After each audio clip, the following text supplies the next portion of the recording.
ఉన్న బంగారాన్ని విడిపించి ఆ రోజు ఆన్లైన్ రేటుకే మేము కొంటాం. Sharma gold company. Right now I am with Devi Shiju.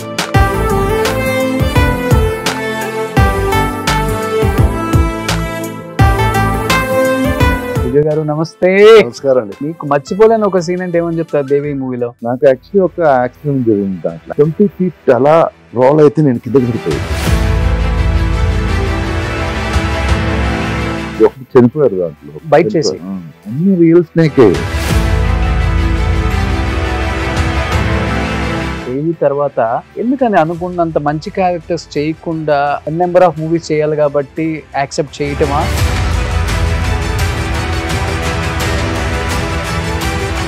అంటే దేవి సినిమా అంత సూపర్ డూపర్ హిట్ అయిన తర్వాత మీ ఇద్దరు కెమిస్ట్రీ కాంబినేషన్ చూసిన తర్వాత చిన్న చిన్న ఆర్టికల్స్ లో నేను కూడా చూసాను, శిజు గారు అండ్ ప్రేమ గారు పెళ్లి చేసుకోబోతున్నారు. ప్రేమ ఇస్ అ వెరీ, మీరు అన్ని ఇండస్ట్రీలు చూసి ఇక్కడికి వచ్చి చాలా సినిమాలు చేసుకుంటూ వచ్చారు. ఏం అబ్జర్వ్ చేశారు మీరు? నా ఫీలింగ్ అయితే చెప్పొచ్చా? చెప్పండి, నో ప్రాబ్లం. ఎడ్యుకేషన్ ఎక్కువ అయినప్పుడు హ్యుమానిటీ తగ్గిపోతుంది నాకు ఫీలింగ్. మలయాళంలో ఎడ్యుకేషన్ ఎక్కువ ఉంటుంది, అందుకే హ్యుమానిటీ తగ్గిందనే నేను విన్నాను. సెట్ లో మీకు కనీసం కూర్చోడానికి చైర్ కూడా వేయలేదని విన్నాను. నేను ఎక్కడైనా ఒక ఖాళీ కుర్చీ ఉంది, ఆ ఖాళీ కుర్చీ తీసుకోని తప్ప నేను వెళ్ళినప్పుడు ఒక కుర్చీ తీసుకొని చెప్పడానికి కూడా ఎవరు లేరు. బాగా ఫీల్ అయింది. ప్రేమించి పెళ్లి చేసుకున్నారా? ఇండస్ట్రీ హీరోయినా లేకపోతే? కాదు, బయట నుంచి.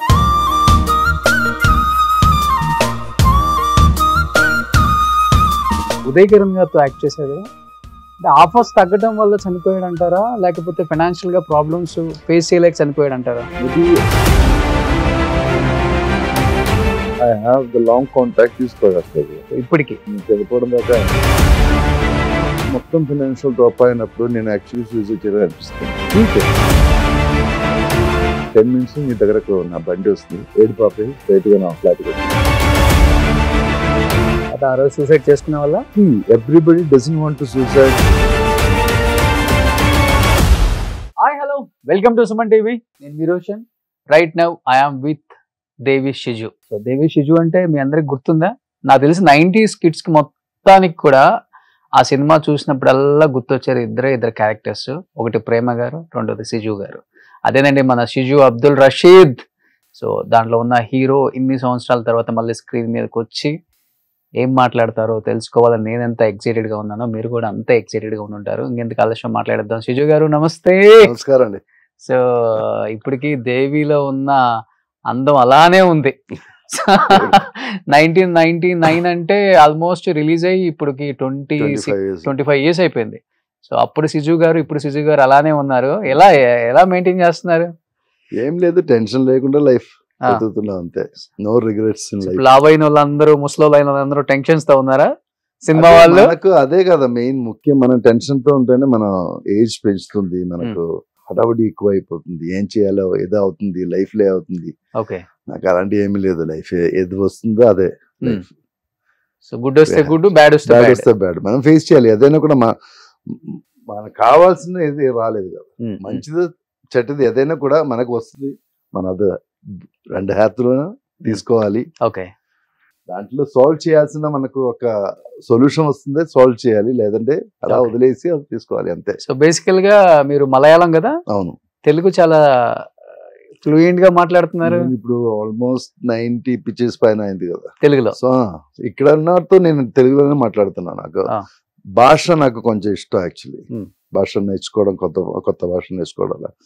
సో అందుకే నేను బాగా ట్రై చేశారు. కానీ ఇప్పుడే ఓకే అయింది నాకు. కొంచెం తెలుగు ఓకే అనుకున్నా నేను. కొంచెం కాదు, ఫుల్ గా ఓకే అయిపోయింది. అయ్యో, ఇప్పుడు కూడా గ్రామర్ కానీ అదని కొన్ని విషయాలు నాకు డౌట్ వస్తుంది. బట్ ఓకే, స్లోగా వెళ్ళిపోతున్నాయి. ఇప్పుడు మాటల్లో అలా వర్డ్స్ కరెక్ట్ గానే వస్తుంది. ఇప్పుడు కొంచెం మలయాళం కన్నా తెలుగు బాగా మాట్లాడుతున్నారు మీరు. నాకు లేదు. Okay okay. సో 90 సినిమాలు తెలుగులో. అవును. 1919 నుంచి 99 నుంచి ఇప్పుడు 2024 బాగా చేశారు. అంతే, నువ్వు నాకు నచ్చావు, గౌతమ్ యశస్వి, లంక, సింహరాశి, మనసంత నువ్వే. ఆల్మోస్ట్ నా కెరీర్ చూస్తే, తెలుగు పిక్చర్ చూస్తే నాకు ఆల్మోస్ట్ 60-70% పిక్చర్స్ 100 ఉంటుంది. అది నాకు ఒక అదృష్టం. ఓకే, నాకు ఎప్పుడైనా కూడా తెలుగే నాకు హ్యాపీగానే ఉంది. నా కెరియర్లో నా పర్ఫార్మెన్స్ చూస్తే నాకు ఒక 50% నన్ను యూజ్ చేసేది తెలుగు ఇండస్ట్రీ. అవును. విచ్ భాష నా మదర్ టంగ్ మలయాళం కాబట్టి మలయాళం చేశాను తప్ప దే డిడ్ంట్ యూజ్ మీ. ఇక్కడే ఎక్కువ యూజ్ చేస్తారు నన్ను. ఓకే. కొన్ని డిఫరెంట్ క్యారెక్టర్స్ ఇచ్చారు నాకు. ఇప్పుడు కూడా నేను ఇప్పుడు వికట కవిలో ఒక 90 years old క్యారెక్టర్ చేస్తున్నాను దాంట్లో. అవును. సో అలాంటి క్యారెక్టర్ నాకు ఇక్కడే వస్తుంది. ఆర్టిస్ట్ కి మన భాష వాళ్ళు మన వాళ్ళు ఎప్పుడు గుర్తించరు. పక్క రాష్ట్రాల వాళ్ళు, పక్క భాష వాళ్ళు, పక్క డైరెక్టర్స్, పక్క హీరోస్ ఎక్కువ గుర్తిస్తారు తనలో అంత టాలెంట్ ఉంది అని. దానికి మనం చూస్తే ఇప్పుడు ఇక్కడ ఉన్న audience actually they respect a lot. అదే నాకు అనుకున్నాను. నేను చూస్తే సౌత్ ఇండియాలో ఆర్టిస్ట్ మాక్సిమం రెస్పెక్ట్ తెలుగులో ఇస్తున్నాను. Telugu audience is the best I feel. ఇప్పుడు వాళ్ళు మనకిచ్చిన ప్రేమ, వాళ్ళు మనకిచ్చిన మర్యాద, అది చూస్తే మనం ఇంకా చేయాలనిపిస్తుంది మనకు. ఓకే. ఇప్పటికి ఎక్కడన్నా బయటకు వెళ్తే దేవి సినిమా హీరో రా ఈయన అదే అంటారా? అదే నేను ఎన్ని క్యారెక్టర్ చేశారు దాని తర్వాత కూడా దేవి అక్కడ కూడా ఇప్పుడు గుర్తుపెడుతుంది వాళ్ళు. ఇప్పుడు తెలుగువాడు అన్ని ప్లేస్లు ఉన్నారు కదా. ఇప్పుడు ఐటీ ప్రొఫెషన్ కానీ వాళ్ళందరూ అక్కడ కేరళ కూడా వచ్చేస్తున్నారు. సో అక్కడ మనం ఎక్కడైనా సూపర్ మార్కెట్కి వెళ్తే సార్ నేను మలయాళీ ఆడియన్స్ అనుకుని వాళ్ళ దగ్గరికి వెళ్తే సార్ మీరు దేవిలు చేశాను, అబ్బా నువ్వు తెలుగునా, ఓకే చెప్పరా మాట్లాడుకున్నాను. చాలా హ్యాపీ ఫీల్ అవుతుంది నాకు. ఆ పిక్చర్ నాకు పెద్ద రేంజ్ ఇచ్చింది. ఓకే. సో బట్ ఆ సినిమా ఫస్ట్ టైం మీరు తెలుగులో యాక్ట్ చేసేటప్పుడు అనుకున్నారా ఈ సినిమా ఇంత పెద్ద హిట్ అవుతుందని, నాకు ఇంత పేరు వస్తుందని? ఫస్ట్ మీకు క్వశ్చన్ చెప్తాను నేను. యాక్చువల్లీ నేను మలయాళీ ఆడియన్స్ కొంచెం డిఫరెంట్ గా ఉంది. ఇలాంటి దేవుడి పిక్చర్లు అలాంటి పిక్చర్స్ కేరళలో ఉంటుంది. వాళ్ళు that audience is different. They don't believe in such things that time. ఇప్పుడు కొంచెం దేవుడి పిక్చర్ కనెక్ట్ చేసి సైంటిఫికల్ గా కనెక్ట్ చేసి వస్తున్నాం. అది తప్ప ఆ టైంలో మన దేవి రిలీజ్ టైంలన్నీ అలాంటి ఒక పిక్చర్ కూడా లేదు. దేవుడి విషయం వేరే, అది విజువల్ చేసి సినిమా చూడడం అంత రేంజ్ లో ఎవరు ఆడియన్సే లేదు అసలు. సో ఆ టైంలో నేను 3 years కష్టపడి ఆ పిక్చర్ చేశారు. దేవి పిక్చర్ ఫినిష్ అవడానికి 3 years పడింది. అవునా? గ్రాఫిక్స్ అదంతా ఓకే. చాలా కష్టపడి చేశారు. మన ఆ టైంలో గ్రాఫిక్స్ అంటే చాలా కష్టం. ఒక్క షాట్ తీయడానికి హాఫ్ డే 1 day పడుతుంది ఒక్క షాట్ తీయడానికి. సో అంత కష్టపడి చేశారు ఆ పిక్చర్. సో ఆ పిక్చర్ 3 years షూట్ చేసిన తర్వాత నేను ఏవిఎంకి వెళ్ళి ప్రివ్యూ చూసినప్పుడు మొత్తం పావు దేవుడు ఇదన్నీ నాకు పర్సనల్గా నాకు నచ్చలేదు. అసలు నచ్చలేదంటే నా కాన్షియస్కు అది యాక్సెప్ట్ చేయలేదు. ఇదన్నీ జరుగుతుంది, అది ఎండ్రా దేవుడిలో ఒక పావులోకం నుంచి ఒకడు ఈ లోకంలో వస్తున్నదని ఎవరు చూస్తున్నారని అలా ఫీల్ వచ్చింది నాకు. 3 years పోయింది నాదే. ఇంకా మళ్ళీ నేను బిగినింగ్ నుంచి స్టార్ట్ చేయాలి అలా ఫీల్ అయిపోయారు. నేను వెళ్ళిపోయారు నేను యాక్చువల్లీ. తర్వాత ఈ పిక్చర్ హిట్ అయ్యే విషయం కూడా నాకు తెలియదు. అసలు దేవి ఇక్కడ రిలీజ్ అయ్యి పెద్ద హిట్ అనే విషయం కూడా నాకు తెలియదు. ఒక 200-300 days తర్వాత రఘువర్ధన్ ఒకవాడు వచ్చి నేనే కావాలని చెప్పి నిన్న పట్టుకొని తీసుకొచ్చారు ఇక్కడికి. అప్పుడు దాకా నాకు తెలియదు దేవి హిట్ అయిన విషయం. సో దాని తర్వాత నేను ఇండస్ట్రీకి వచ్చాను. Okay. So I didn't enjoy that hit span. Okay. నీకు మర్చిపోలేని ఒక సీన్ అంటే ఏమని చెప్తారు దేవి మూవీలో? నాకు యాక్చువల్లీ ఒక యాక్సిడెంట్ జరిగింది దాంట్లో. యాక్సిడెంట్ అంటే మనం కుళుమనండి వెళ్ళాలి సాంగ్ అండ్ క్లైమాక్స్ తీయడానికి. సో ఒక ప్లేస్లో ఫెన్సింగ్ వేసారు, అలాగా ఫుల్ ఫుల్ స్నో ఉంది, అలా నీట్గా ఉంది. సో గురుగారు చెప్పారు ఇక్కడి నుంచి నేను ఆ సైక్లోన్కి వెళ్ళి అక్కడ ఫాలో అవుతుంది కదా సీన్లు క్లైమాక్స్, ఇక్కడ నుంచి తీసుకెళ్ళి సైక్లోన్ తీసుకెళ్ళి అక్కడ ఫాలో అవుతుంది. సో రోలింగ్ తీసుకోవాలని చెప్పారు. సో నేనేం చెప్పాను, సార్ ఇక్కడ క్లీన్గా ఉంది ఐస్, నేను ఇక్కడ నుంచి రోల్ చేసి కిందకి వెళ్ళిపోతాను, మీరు షూట్ చేసుకుని అలా ప్లాన్ చేశారు. సో నేను ఫెన్సింగ్ దాడి అలా నిలబెట్టి కెమెరా ఆన్ చేసిన తర్వాత ఒక 20 feet అలా రోల్ అయితే నేను కిందకి పడిపోయింది లోయలోకి. ఎందుకంటే అక్కడ actually the visitors should not go there, అక్కడ వెళ్ళకూడదు. ఎందుకంటే అక్కడ ఈ పర్వతాలు గ్యాప్ ఉంది, స్ప్లిట్ చేసి దాని మీద మంచు ఉంది కదా. సో దట్ స్నోలు మనకు తెలియదు ఆ డీప్.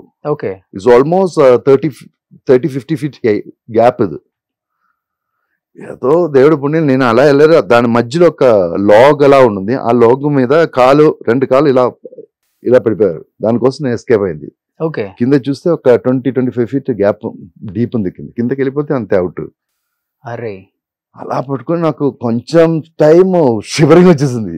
దాని తర్వాత అక్కడ మిలిటరీ వచ్చి ఎందుకు ఫెన్స్ వేస్తున్నా మీకు తెలియదా, దాన్ని ఇట్స్ డేంజర్ స్పేస్, అందుకే మనం వేసారు, మీరు ఇలా వెళ్ళని చెప్పి అలా నాకు చెప్పారు. నాకు మీరు అలా అలా ఫోర్స్లు కొట్టు, అప్పుడు హార్డ్ అవుతుంది, అలా పట్టుకుని పైకి రా అని చెప్పారు. అలా చేసి పైకి వచ్చి ఓకే, హ్యాపీ, సూపర్. అసలుకి సో అంత రిస్క్ చేశారు కాబట్టి ఆ సినిమా కూడా అంత సూపర్ డూపర్ హిట్ అయింది. చాలా సీన్లు రిస్క్ ఉంది దాంట్లో. పావు ఒకటి చనిపోయారు దాంట్లో, ఒక పావు తీసుకొచ్చిన వాడు పావు బైక్ లో బైక్ చేసి, అవునా, వైజాగ్ లో చనిపోయారు. అంటే రియల్ స్నేక్, అరే అన్ని రియల్ స్నేకే.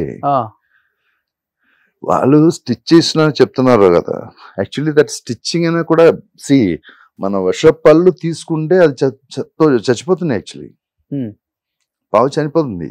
సో వాళ్ళు ఏం చేసినాక వాళ్ళు ఆ విషాలు తీస్తున్నాం, బైట్ చేసి ఆ విషాలు తీసి ఇంకా అది ఫామ్ అవడానికి టైం ఉంది కదా, సో ఆ టైం లోపల మమ్మల్ని ఆ షూటింగ్ చేపిస్తున్నాం.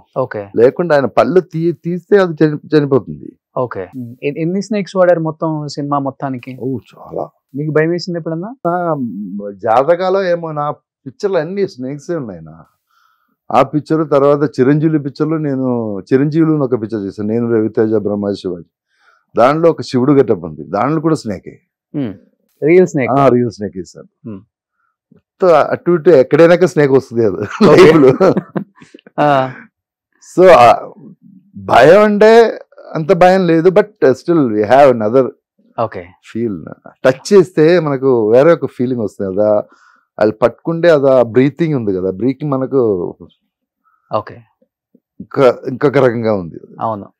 సో బట్ ఎప్పుడన్నా అనిపిస్తుందా ఎక్కడ పుట్టాం, ఎక్కడ పెరిగాం, ఎక్కడ పేరు వచ్చింది మనకి? ఫస్ట్ నాకు అది అనిపిస్తుంది. నాకు ఫస్ట్ ఏంట్రా నేను కేరళలో పుట్టి నాకు అక్కడ ఒక లైఫ్ రాకుండా నాకు నన్ను తీసుకెళ్ళి ఇక్కడ ఆంధ్రాలో పెట్టారు. ఇక్కడ నాకు ఎవరు లేరు, బేస్ లేదు, ఏం లేదు. ఇచ్చిన తర్వాత ఇప్పుడు కూడా నాకు సపోర్ట్ ఫుల్ ఇక్కడి నుంచే ఉంది. అదే ఎందుకు మలయాళం ఇండస్ట్రీ మిమ్మల్ని కొంచెం దూరంగా పెట్టారా, లేకపోతే ఆఫర్స్ అంటే ఏంటి కారణం, రీజన్ ఏముంది అసలు దానికి? నాకు రీజన్ తెలియదు అసలు. నన్ను ఎప్పుడైనా కూడా ఇక్కడే అవుతుంది, తెలుగులో అవుతుంది. ఇప్పుడు నేను ఫుల్ ఇక్కడే సెటిల్ అయిపోయాను. నాకు మైండ్ ఫిక్స్ అయిపోయాను. నాకు తెలుగు, నేను తెలుగే ఎలా ఫిక్స్ అయిపోయాను అంతే. ఓకే, సో ఉంటానని ఫీల్ అయిపోయాను. మీ real name Siju Abdul Rasheed, Muslims. అవును. ఓకే, సో ఇండస్ట్రీకి మీరే ఫస్ట్, ఇంకెవరు లేరు, బ్యాక్గ్రౌండ్ ఫిలిం బ్యాక్గ్రౌండ్ కూడా లేదు. సో అలా వచ్చేసారు, అంతే. సో వచ్చేసారు. ఇప్పుడు నాకు ఈ ఇండస్ట్రీలో ఫ్రెండ్స్ చూస్తే కూడా నాకు ఎక్కువ టెక్నీషియన్స్ కానీ ఆర్టిస్ట్ కానీ అన్ని పరిచయం ఇక్కడే, తెలుగులోనే. మలయాళం అసలు నాకు ఇండస్ట్రీ నుంచి దూరం అయిపోయాను. లాస్ట్ 1 year నుంచి నేను మలయాళం ఒక్క పిక్చర్ కూడా చేయలేదు. లాస్ట్ 1 year నుంచి లాస్ట్ 1 year ముందు నేను బిగ్ బాస్ కి వెళ్ళారు, మలయాళం బిగ్ బాస్ కి. బిగ్ బాస్ 1 year అలా పోయింది. ఇప్పుడు యాక్చువల్లీ చెప్తే ఒక 2 years మలయాళం ఇండస్ట్రీ నుంచి దూరంగా ఉంది. సో ఒక్కొక్క ఇండస్ట్రీలో ఒక్కొక్క ఆర్టిస్ట్ కి ఒక్కొక్క నేమ్ ఉంటుంది. ఇక్కడ సిజు, సో తమిళ్లో విశాల. అదే ఎలా అయిందంటే నాకు ఫస్ట్ పిక్చర్ మహాప్రభు, నాకు పిక్చర్ మహాప్రభు అంటే మన విశాల్ ఫాదర్ జీకే రెడ్డి గారు. జీకే రెడ్డి గారు ఆ టైంలో విశాల్ అంతే చిన్న పయ్య. ఆ టైంలో నాకు షిజు పేరు బాగాలేదు, మీరు నా చిన్న కొడుకు పేరు పట్టుకో విశాల్, ఇంట్రడ్యూసింగ్ విశాల్ అని చెప్పి విశాల్ పెట్టారు. ఓకే, బట్ ఏం పేరు పెట్టినా కూడా మళ్ళీ నేను షిజే అవుతున్నాను, నాకే తెలియదు అసలు. అంతేనా? సో నేను ఫిక్స్ అయిపోయా, షిజు ఫిక్స్ అయిపోయా. మళ్ళీ మార్చేయడం కుదరలేదు. షిజు అసలు ఎవరికి లేదు కదా. అవును. ఇప్పుడు షిజు ఒక పేరు యాక్చువల్లీ ఒక జపాన్ యాక్టర్ కు ఉందండి. ఓకే,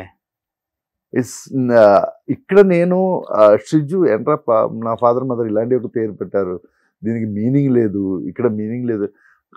సరే, యాక్చువల్లీ మీనింగ్ లేదు. షిజు, షిబు అదన్నీ it's like a common colloquial name in Kerala. So దానికి మీనింగ్ ఏమీ లేదు.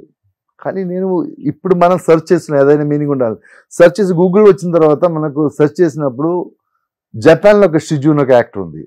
షిజు జపాన్ లో మీనింగ్ రైసింగ్ సన్ అంటే. ఓకే, సో నాకు ఒక మీనింగ్ జరుగుతుంది. నా పేరులో ఒక యాక్టర్ కూడా ఉంది అక్కడ, పెద్ద యాక్టర్. ఓకే, సో నమ్ముతారు కర్మ సిద్ధాంతం ఇదంతా? 100%. డెస్టినీ 100%. ఫస్ట్ నుంచి ఉంది లిటిల్ బిట్ ఫిలాసఫికల్. ఓకే, అంటే ముస్లిమ్స్ ఉండవు అంటారు అవన్నీ. నాకు జాతి మీద అంత వికారం లేదు, కానీ నా హ్యుమానిటీ మీద నాకు ఎక్కువ, హ్యుమానిటీ, సైన్స్ అండ్ ఓకే అలా ఉంది నా లైఫ్. ఓకే, సో మంచి హైట్ 6.2, 6'2", 6'2" హైట్, మంచి అందంగా ఉంటారు, మంచి ఫిట్నెస్ మెయింటైన్ చేస్తారు. దేవి తర్వాత అరే తెలుగు ఇండస్ట్రీకి ఒక 6 అడుగుల బుల్లెట్ దిగేసేట్రా అనుకున్న టైంకి ఎందుకని అనుకున్నంత మంచి క్యారెక్టర్స్ చేయకుండా దడప చిన్న చిన్న క్యారెక్టర్స్ కూడా చేయాల్సిన స్థాయికి వచ్చారు అంటే సిజు గారు అంటే సపోర్ట్ లేకపోతే ఏదో ఒక నెంబర్ ఆఫ్ మూవీస్ చేయాలి కాబట్టి యాక్సెప్ట్ చేయటమా? ఇండస్ట్రీ అంటే నాకు కొత్తది actually. I'm not keen in to ఒక ఫిల్మ్ స్టార్ రాగాలి, ఒక స్టార్ రాగాలి, ఒక నటుడు ఆగాలి, అలాంటి ఒక కోరిక లేదు నాకు. ఫస్ట్ నేను మా మెకానికల్ ఇంజనీరింగ్ ఫినిష్ చేసి దుబాయ్కి వెళ్ళి ఏదైనా జాబ్ చేస్తా అనుకున్నాను. ఆ లోపల నాకు ఒక అవసరం వచ్చింది ఇలా యాక్ట్ చేయడానికి. అది పెద్ద డైరెక్టర్ దగ్గర నుంచి, సిద్దిక్ లాల్ ఒక డైరెక్టర్ ఉంది, మీకు తెలుసా గుర్తుందా? మన బాడీ గార్డ్ అని చేశారు, సల్మాన్ ఖాన్ బాడీ గార్డ్ అని చేశాను. సిద్దిక్ లాల్ ఇప్పుడు యాక్ట్ చేశాను దాంట్లో, ఇప్పుడు తెలుగు పిక్చర్లు కూడా యాక్ట్ చేస్తున్నాను. వాళ్ళది ఒక 4th పిక్చర్, వాళ్ళు ఫస్ట్ 3 పిక్చర్ పెద్ద హిట్ అయిన తర్వాత 4th పిక్చర్ కోసం నన్ను పిలిచారు హీరోగా. వాళ్ళు పిలిచి స్క్రీన్ టెస్ట్ అయిన తర్వాత వాళ్ళు వినీత్ వచ్చేసారు క్యారెక్టర్. సో నాకు పిలిచి రోల్ లేదని చెప్పినప్పుడు నాకు ఎంటర్ అయితే నాకు ఒకసారి వెళ్ళి చూసా ఈ ఇండస్ట్రీ ఎలా అని చూసా. అలాగే నేను చెన్నైకి వచ్చి బాగా తిరిగారు, 1 year 1.5 years తిరిగాను రోల్ కోసం. తర్వాత నాకు ఒక మలయాళం పిక్చర్లో ఐవిశేషి గారు డైరెక్టర్ ఉంది కదా, ఐవిశేషి గారు పిక్చర్లో నాకు ఒక అవసరం వచ్చింది విలన్గా. సో అన్ని నేను 2 days ముందే వెళ్ళి లొకేషన్కి వెళ్ళి అదన్నీ చూస్తున్నాం. చూసిన తర్వాత ఆయన రోల్ నా క్యారెక్టర్ ఎంటర్ అయిన రోజు అడయార్ హౌస్లో, అప్పుడు కూడా నాకు ఫీలింగ్ ఏంటంటే నాకు మంచి హైట్ ఉంది, ఐఎమ్ గోయింగ్ టు రాక్ అనిపించింది. కాన్ఫిడెన్స్, నాకు కాన్ఫిడెన్స్ ఓన్లీ హైట్ మీదే ఉంది, వేరే ఏం లేదు. నటనం తెలీదు నాకు, ఏదో చూసి నాకు కాన్ఫిడెన్స్ అంతే తప్ప. సో అలా వెళ్ళి ఆ ఫస్ట్ సీన్ స్టార్ట్ చేసినప్పుడు దాంట్లో నాతో పాటు ఆనంద్ రాజ్ గారు ఉన్నారు, కళ్యాణ్ కుమార్ గారు ఉన్నారు, సావిత్రి గారు, వాళ్ళు ముగ్గురు ఫ్యామిలీ, అన్న ఫాదర్ మదర్ క్యారెక్టర్. సో ఒక ట్రాక్ అండ్ కంట్రోల్ షాట్ వేసి డైరెక్టర్ గారు లోపలికి వెళ్ళిపోయారు. తర్వాత అసోసియేట్ డైరెక్టర్ వచ్చేసి ఒక చిన్న ప్రాబ్లం అని చెప్పి, ఏంటి ప్రాబ్లం, డైలాగ్ ఏదైనా మారిందా? No problem. అది కాదురా సార్, ఫ్రేమ్ చూస్తే వాళ్ళ ముగ్గురు ఒకే హైట్లు ఉంది, నువ్వు మాతో హైట్ ఎక్కువ ఉంది, ఫ్యామిలీ కరెక్ట్ బ్యాలెన్స్ లేకుండా ఉన్నాను, నువ్వే వెళ్ళి చెప్పు ఒకసారి, ఇంకొకసారి ట్రై చేశాను. నాకు కింద నుంచి భూమి వెళ్ళిపోయినట్టు ఫీల్ అయిపోయారు. 1.5 years మనం ఒక రోల్ కోసం వెయిట్ చేసి తర్వాత రోల్ వచ్చినప్పుడు నేను నాకు పీక్ గా ఫీల్ అయిందో, హైట్ నాకు కాన్ఫిడెన్స్ గా ఫీల్ అయిందో, ఆ హైట్ నాకు నెగిటివ్ అయిపోయింది అక్కడ. ఓకే, సో నేను వెళ్ళి సార్ ఓకే సార్ అని చెప్పి నేను బయలుదేరాక ఏడుపు వచ్చేసింది నాకు. 1 day full నేను ఏడుస్తున్నాను. తర్వాత నా బ్రదర్ వచ్చి నాకు బ్రదర్ నాకు ఫుల్ సపోర్ట్. బ్రదర్ నాకు చెప్పి నువ్వు ఒకసారి వెళ్ళరా, ఏదైనా ఒక లొకేషన్ మనకు దొరుకుతుంది అది ఎండరాడానికి, ఇండస్ట్రీ అంటే మనం ఎండరాగాలి ఫస్ట్, నువ్వు అక్కడికి వెళ్ళు. నువ్వు అక్కడికి వెళ్ళారు, వాళ్ళందరూ నాకు సెంటిమెంట్స్ అయ్యో బాగుంది, చూడ్డానికి బాగుంది అని, ఆ రోల్ హైట్ కోసం పోయిందని ఒక సెంటిమెంట్స్ వచ్చి అక్కడి నుంచి అయ్యప్ప అని ఒక వాడు నన్ను తీసుకెళ్లి జిగరెడ్డి గారు ఆఫీస్కి తీసుకెళ్లారు. సో అక్కడ నాకు ఈ విలన్ రోల్ దొరికింది మహాప్రభు పిక్చర్ లో శరత్ కుమార్ గారితో. సో ఆ పర్ఫార్మెన్స్ చూసి నాకు ఎంఎస్ రాజు గారు దేవిలు పిలిచారు. దెన్ కొడరామకృష్ణ కలిసి హీఈస్ హ్యాపీ. బట్ ఇండస్ట్రీకి వచ్చిన తర్వాత మంచి హైట్, మంచి వెయిట్, మంచి అందగాడు. బట్ ఇక్కడ ఎవరైనా కానీ మీకు సపోర్ట్ గా నిలబడి మేమున్నాం, గో హెడ్, ఎలాంటి సపోర్ట్ కావాలన్నా చేస్తాము, ఎందుకంటే దాకా నాకు అలాంటి out of industry, out of state, మీరు డోంట్ నో ఎనీథింగ్, నేను హైదరాబాద్ నేనే వచ్చాను అంతే, ఎవరు సపోర్ట్ చేయలేదు. సపోర్ట్ అలాగా ఏం లేదు, బట్ నన్ను చూసి ఆయన పెట్టొచ్చు. అందుకే నేను ఇప్పుడు కూడా యాక్చువల్లీ నాకు ఇంకా మంచి రోల్స్ రావాల్సిన పరిస్థితి వస్తాను, ఖచ్చితంగా వస్తాను. ఇప్పుడు దాకా ఇక్కడ దాకా వచ్చింది కదా, ఇంకా definitely I will get good role. But ఎంగులో మీరు అనుకున్న క్యారెక్టర్స్ చేయలేకపోయారు కదా మీరు ఎంగులో ఉన్నప్పుడు. ఆ టైంలో నా ఫీలింగ్ ఏందాక ఒక విజయ్ కూడా సేమ్ టైం యాక్ట్.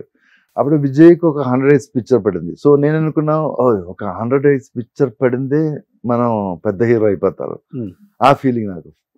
సో నాకు 1 year పిక్చర్ పడింది దేవి, బట్ నేనే అవ్వలేదు. So industry is like that, we can't predict anything. Okay. So I'm still struggling and I love that struggle.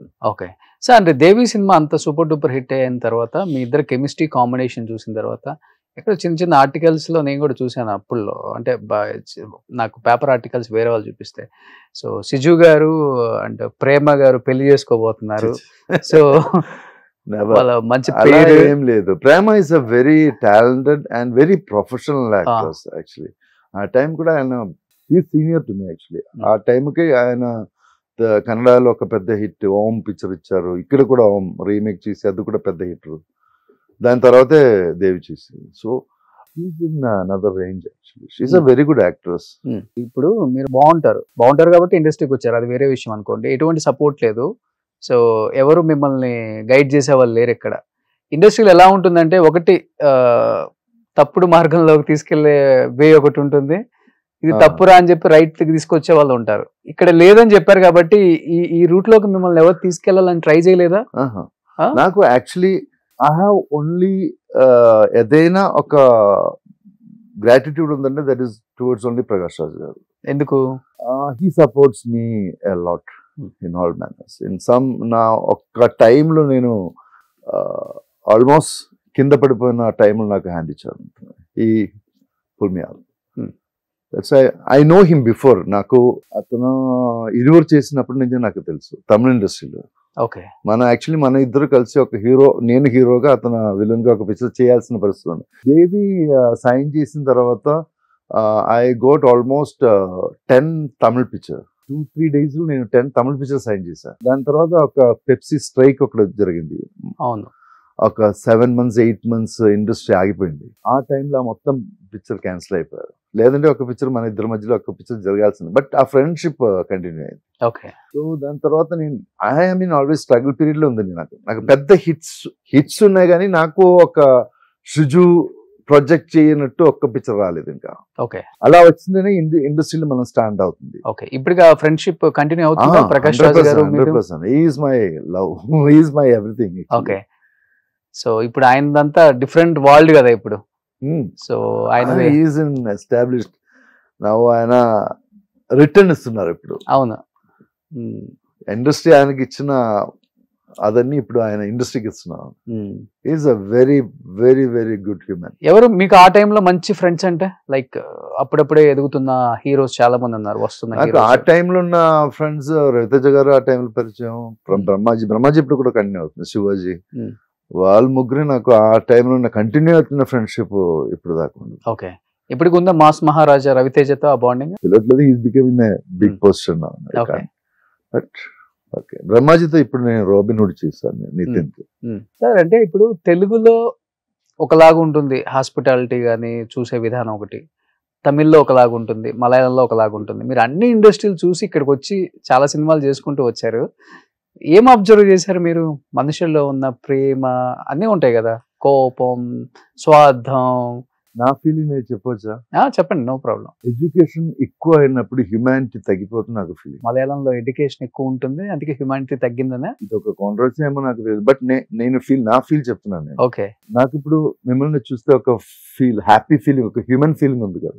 మీరు ఒక పెద్ద పొజిషన్ కి వచ్చింది అనుకో, ఎడ్యుకేషన్ వచ్చిన తర్వాత మీకు ఆ పొజిషన్ వచ్చింది because you got the chances. If I got the chances I be also like that position. ఆయన మీరు చేసిన ఆ పరిశ్రమ ఉంది కదా, దాని గురించి వాళ్ళు అబ్జర్వ్ చేయలేదు. They don't accept that. Okay. That is I feel very bad. ఒక పొజిషన్ పొజిషన్ కు ఒక్కటి రావడానికి చాలా పరిశ్రమ ఉంది వెనకాల కదా. ఆ పరిశ్రమ we have to give that respect, that hard work. ఈజీగా ఒక మాట మీద వెళ్ళడం కాదు. ఎడ్యుకేట్ అయిన తర్వాత నీకు ఆ పొజిషన్ వచ్చింది, నీకదో మీ అదృష్టంగా వచ్చినట్టు. వెనకాల ఆయన పరిశ్రమకు మర్యాద లేకుండా అయిపోయింది. నేను విన్నాను, సెట్ లో మీకు కనీసం కూర్చోడానికి చైర్ కూడా వేయలేదని విన్నాను. Is it right? నానగ్రామంలో సెట్ లో నేను వెళ్తే ఎవరికి తెలియదు నేను ఎవరిని. నేను ఒక జూనియర్ ఆర్టిస్ట్ గా నిలబడుతుంది అక్కడ. ఒక కుర్చీ కూడా నాకు రాలేదు, ఒక టీ కావాలని కూడా ఎవరు అడగలేదు. నా దగ్గర అసిస్టెన్స్ లేదు, ఏమీ లేదు. నేను ఒక క్యారెక్టర్ చేయడానికి వెళ్ళినట్టు అలా వెళ్ళారు. దేవి హిట్ అయ్యాక 7th 8th మూవీ నేను చెప్పేది, కానీ ఒక గ్యాప్ తర్వాత వచ్చింది. సో అక్కడ నాకు చాలా ఒక కుర్చీ కావాలంటే నేను వెళ్ళి తీసుకోవాలి. అది ఇప్పుడు ఒక జూనియర్ ఆర్టిస్ట్ అక్కడ కూర్చున్నాను, వాళ్ళు ఆ కుర్చీ ఇవ్వడం కూడా ఇది కూడా లేదు. నేను ఎక్కడైనా ఒక ఖాళీ కుర్చీ ఉంది, ఆ ఖాళీ కుర్చీ తీసుకోని తప్ప నేను వెళ్ళినప్పుడు ఒక కుర్చీ సార్ ఈ కుర్చీ తీసుకొని చెప్పడానికి కూడా ఎవరు లేరు. బాగా ఫీల్ అయింది నాకు. బాగా ఏంట్రా నేను ఈ ఇండస్ట్రీలో ఇంత హిట్ ఇచ్చిన తర్వాత కూడా నాకు ఒక రెస్పెక్ట్ కాదు, ఒక అతను తెలుసుకోవాలి, నేను ఒకసారి చేశాను కదా ఒక ఫీల్ కూడా రాలేదు. నేను పోయింది ఇండస్ట్రీని అవుట్ అయిపోయిన ఫీల్ అయింది నాకు. సో నా బ్రదర్కి ఫోన్ చేసి నాకు నిలబెట్టడం చాలా కష్టంగా ఉంది, ఇక్కడ యాక్ట్ చేయడం కూడా నాకు తెలీదు. అయినప్పుడు నీకు ఏం క్యారెక్టర్ చేస్తున్నాడు అడిగాను. విలన్గా చేస్తున్నాను. నువ్వు ఆ మొత్తం పిక్చర్ ఒకసారి నీ మైండ్కి వచ్చి ఆ విలన్ క్యారెక్టర్ తీసేస్తే ఏమవుతుందో చూడు. నేను అలా ఆలోచించాను. నిజం కదా, విలన్ లేదంటే ఆ పిక్చర్ ఏముంది? విలనిజం చేసే కదా హీరోయిజం చేయాలి, లేదంటే మొత్తం బ్లాంక్ అయిపోతుంది కదా. సో నా క్యారెక్టర్ ఇంపార్టెంట్ నాకు ఫీల్ అయింది నాకు. దాని తర్వాత నేను క్యారెక్టర్ మీద ఇప్పుడు దాకా ఒక్క సింగిల్ డే రోల్ అయినా కూడా నాకేం ప్రాబ్లం లేదు. ఇప్పుడు నేను వెళ్ళి నా పని చేసి నేను వెళ్ళిపోతున్నాను. అక్కడ కూర్చుందా లేదా, నాకు మర్యాద ఉందా లేదా, అదన్నీ నాకు అనవసరం. ఇప్పుడు వేస్తున్నారా చేయరు? ఇప్పుడు నాకు నేను ఆ ఫీల్ కూడా లేదు నాకు. రావట్లేదు. సోఫా వేస్తున్నారా? ఏదైనా కింద పడదు నాకు, నా క్యారెక్టర్ చేయండి, నేను చేసి వెళ్ళిపోతున్నాను. సో అలా మిమ్మల్ని మీరే మార్చేసుకున్నారు. సో ఇప్పుడు నాకేం ప్రాబ్లం లేదు. ఓకే, మర్యాద అనేది వాళ్ళు ఇవ్వాల్సింది, మనం పట్టుకోవాలి, తీసుకునేది మర్యాద కదా. అవును. సో వాళ్ళకి ఓకే, నా మర్యాద ఇవ్వాలని ఫీల్ అయితే ఓకే ఇవ్వండి, కూర్చి ఉండి నేను కూర్చున్నాను. అది తప్ప రే నాకు ఇది ఉంటేనే నేను వస్తాను అలా ఏం లేదు. అంటే అప్పటి వరకు మీరు ఎలా ఉంటారు సార్ లైఫ్ లో? అంటే షార్ట్ టెంపర్, చాలా సెన్సిటివ్? కొంచెం షార్ట్ టెంపర్ నేను ఆ టైంలో, కొంచెం షార్ట్ టెంపర్. దాని తర్వాత నాకు ఫిలాసఫికలీ కొంచెం మారింది, నా టెక్నాలజీ కొంచెం మారింది, మా థింకింగ్ మారింది, సైకాలజికలీ నేను కొంచెం మారింది. నా బ్రదర్కి ఒకసారి ఒక యాక్సిడెంట్ జరిగింది, దాని తర్వాత I'm more in to philosophical life. So now I'm happy with the human being and humanity. Okay.